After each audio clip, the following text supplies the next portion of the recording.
Hello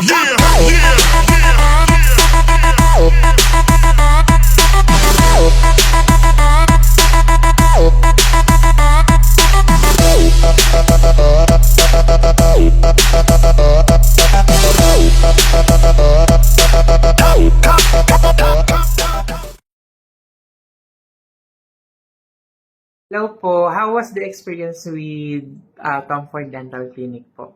It was a great experience. Actually, nakatulog ako during the session kasi ang gaan ng kamay ni Doc.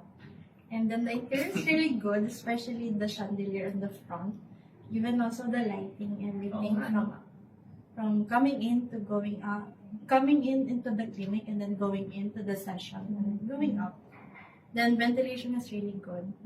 Malamig. Thank you. Yes, salamat po. Yeah.